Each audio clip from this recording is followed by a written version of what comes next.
पे मौजूद इस जलसे को संबोधित करने के लिए आए हुए हमारे प्रदेश के अध्यक्ष मीर साहब, जिन्होंने ये जलसा इतनी मेहनत से यहाँ पे किया है, वो हमारे छोटे भाई मुनीर अहमद,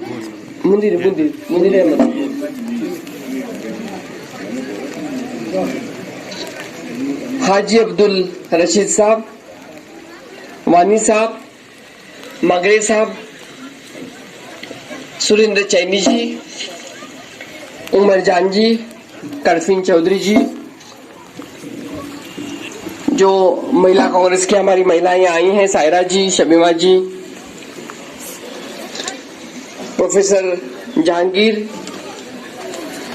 एडवोकेट इशफाक जी, यहाँ पे मौजूद सभी हमारे भाई और बहन और सामने बैठे हुए हमारे सभी जो इतने देर से बैठे हुए सभी भाइयों और बहनों, पहले तो आपसे माफी मांगती हूँ कि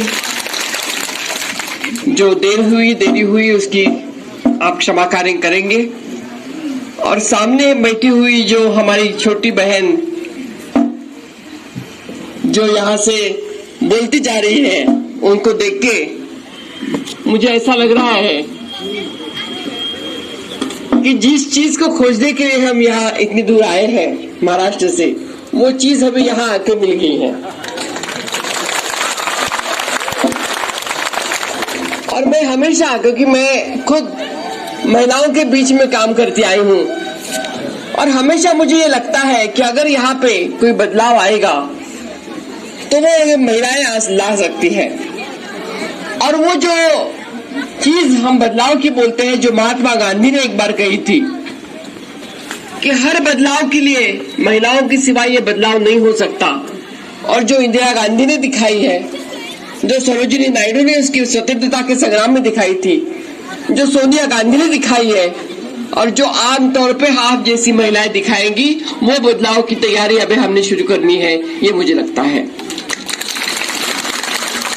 ये जो बात अभी मीर साहब ने बोली कि हर संडे को संडे मन की बात कही जाती है, ऐसे ही एक आरएसएस के प्रचारक एक गांव जैसे समझो कुपवाड़ा में आपके यहाँ लोलाब वैली में आए भाषण देने के लिए, और उनको लगा कि मैं बहुत बड़ा प्रचारक हूँ, मैं अगर भाषण दूंगा तो हमारी महिलाएं बहुत बिल्कुल स्टन हो जाएगी, उनको लगेगा कि मैं बोलूंगा तो मैं तो बहुत बड़ा विद्वान हूँ, मेरे से वो भाषण सुनेगी तो उनको कुछ समझेगा नहीं।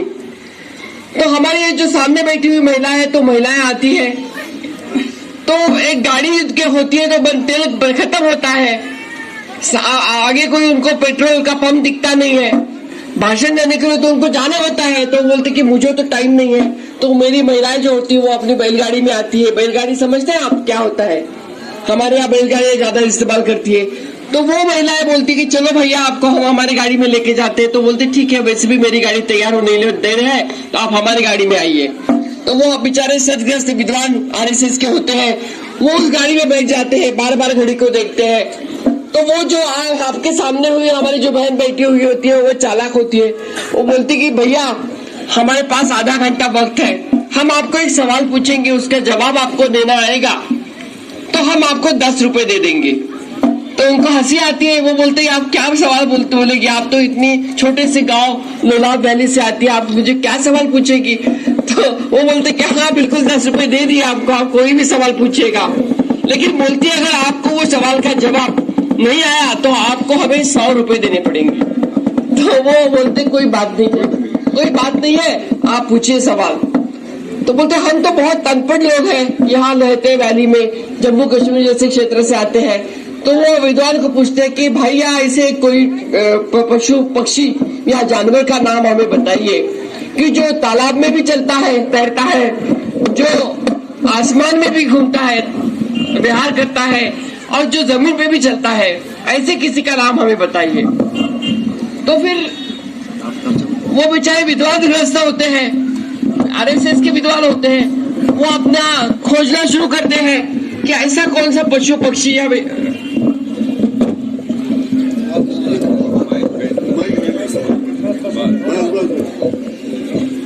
जानवर है कि जो आसमान में भी तैरता है, जो जमीन पे भी चलता है और जो विहार करता है पानी में भी, ऐसा कौन सा है?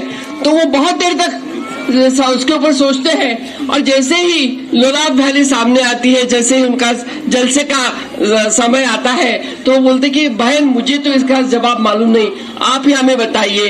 तो वो लड़की जो होती है बोलती कि पहले 100 रुपए हमें दे दीजिएगा। तो 100 रुपए वो निकाल के देता है और उसमें से 10 रुपए निकाल के वो लड़की देती है और बोलती है कि भैया इसका जवाब तो हमें ही मालूम नहीं, क्योंकि ऐसा कोई भी है ही नहीं, लेकिन 10 रुपए आप लीजिएगा जैसे डिसाइड हुआ है, और 90 रुपए अपने पर्स में डालती है। तो ये है हमारी महिला कि जो आरएसएस के प्रचारक को भी 90 रुपए, आरएसएस के प्रचारक से भी 90 रुपए हमारे खिस्से में डालती है। कितना, सुनिए सुनिए, तो बीजेपी कितना भी प्रचार करे, भारतीय जनता पार्टी कितना भी प्रचार करे, भारतीय जनता पार्टी या नरेंद्र मोदी कितना भी प्रचार करे, आपको कितना भी गुमराह करे, आप एक ना एक दिन उनके खिसे से 90 रुपए निकालने वाली है, इसमें मेरे मन में कोई भी शक नहीं है और आप वो करके दिखाएगी। जैसे भी मीर साहब ने बोला आपको कि वो 2000 रुपए देती है, आप फटाक से खड़ी रह गई और आपने क्या बोला कि वो देते हैं। मुझे भाषा आपके समझते, लेकिन मैं समझ गई कि आपने बोला 2000 रुपए देते हैं, लेकिन हमसे और दूसरी जगह से हमसे पैसे लेते हैं, ऐसा कुछ आपने बोला।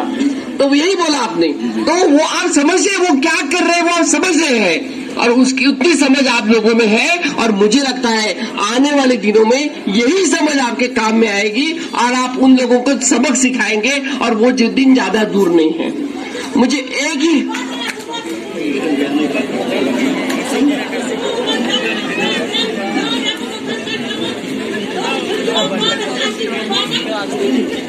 तो आपको झूठ बोल के, आपको गलत राह पे दिखा के, आपको और हमारे बीच में दरार डाल के 70% और 30% मुस्लिम और हिंदू ये सबक सिखा के वो लोग सत्ता में तो आ गए हैं। 370 का आर्टिकल का दुरुपयोग उन्होंने किया। जब से वो आए कि उनके दिमाग में यही चलता रहा, क्योंकि पुणे से हम आते हैं, उनका यही मकसद था कि हम ये दिखाएंगे लोगों को कि ये 370 हम नहीं लाएंगे, उनको बंद करेंगे। ये करके वो सत्ता में तो आ गए, लेकिन उनका मकसद यही था कि एक बार हम इस हिंदुस्तान में मुसलमान लोगों को दूर करेंगे, हिंदू लोगों को दूर करेंगे और ये दरार पैदा करके इस देश में ऐसा दिन लाएंगे कि मुसलमानों को बाजू करेंगे, हिंदुओं को बाजू करेंगे, सिखों को बाजू करेंगे। कि और जो दिन हमारे पुरखों ने, हमारे कांग्रेस के लीडरों ने इतना बड़ा बलिदान करके हमारे देश को स्वतंत्रता दिया है, इतना बड़ा बलिदान करके इस जम्मू कश्मीर को, हमारे नेहरू जी ने इस जम्मू कश्मीर को इस देश में रखने का काम किया है, 370 को साबित रखने का काम किया, इस देश में समन और अमन देने का काम किया, इस जम्मू कश्मीर को अपना हक देने का काम किया, इस देश को, इस जम्मू कश्मीर के प्रदेश को अपनी रियासत देने का काम किया, अपना हक, अपना स्पेशल अधिकार देने का काम किया। ये सब तबाह करने का काम अगर किसी ने किया है तो भारतीय जनता पार्टी ने किया है, ये आपने याद रखना चाहिए और इसका सबक आपको सिखाना है। और ये अगर आप याद रखेंगे तो ही इसका उनको फैसला करना पड़ेगा।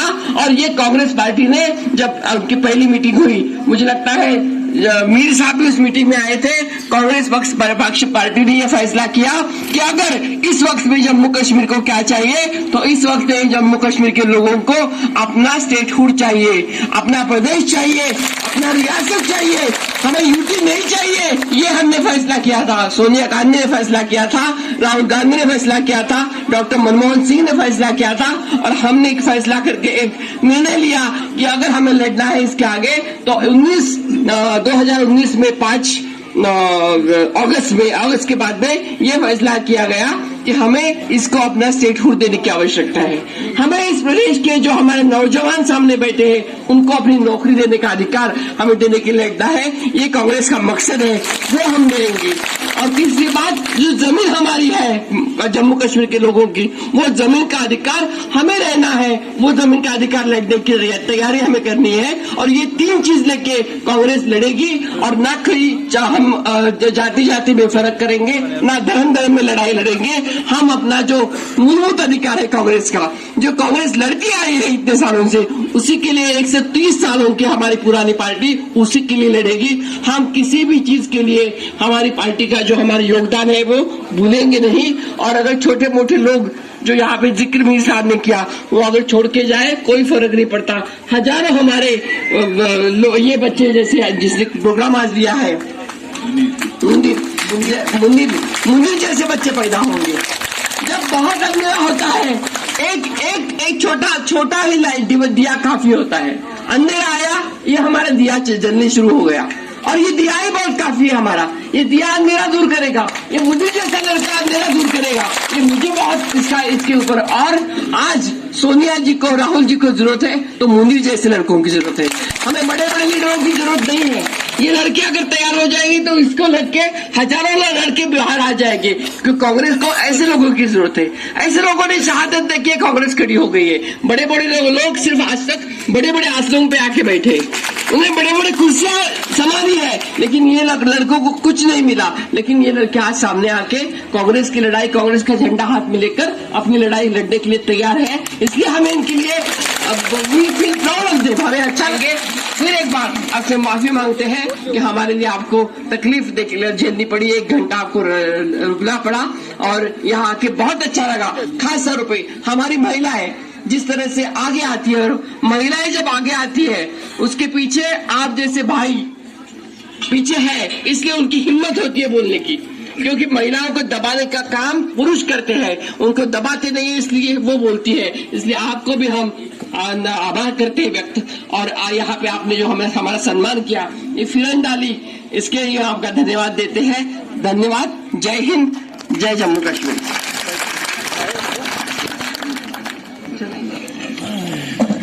Indian national Congress, Indian national Congress, Sonia ji, Rahul Gandhi ji, Mir Sahab, Rajni Patil ji, Haji Abdul Rashid साहब, मीर साहब, शुक्रिया।